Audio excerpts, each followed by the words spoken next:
যে পিচে সানরাইজার্স হায়দ্রাবাদ হাসতে হাসতে ২২৬ রান করল, সেই পিচেই ১৬.১ ওভারে ১৬১ রানে অল আউট হয়ে গেল কেকেআর।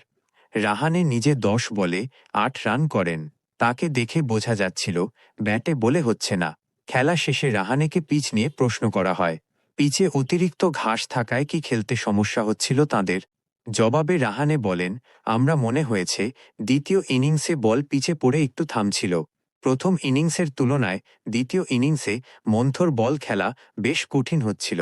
আমরা সেটা বুঝতে পারিনি। ভেবেছিলাম দ্বিতীয় ইনিংসে ব্যাট করা সহজ হবে, কিন্তু দ্বিতীয় ইনিংসে ব্যাটিং কঠিন হয়ে পড়ল। তবে অজুহাত দিচ্ছি না বলে তো অজুহাতই দিলেন কেকেআর অধিনায়ক। পিচের প্রসঙ্গে অবশ্য রাহানে পাশে পেয়েছেন প্রতিপক্ষ অধিনায়ক ঈশান কিশনকে।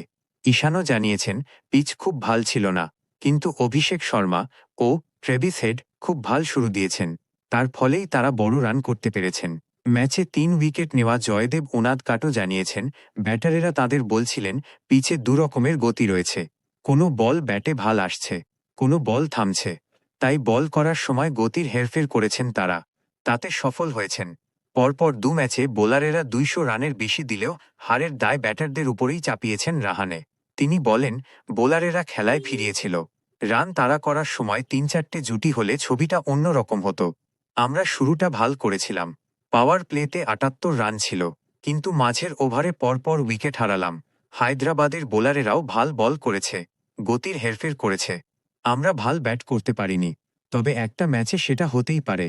ব্যাট করার সময় আরও ইতিবাচক থাকতে হবে, আরও দায়িত্ব নিতে হবে ব্যাটারদের।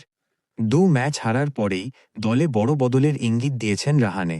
তাঁর মতে সেরা একাদশ বাছতে আরও ভাবনা চিন্তা করতে হবে তাদের। রাহানে বলেন, আমাদের বসে ভাবতে হবে সেরা একাদশ কী হবে।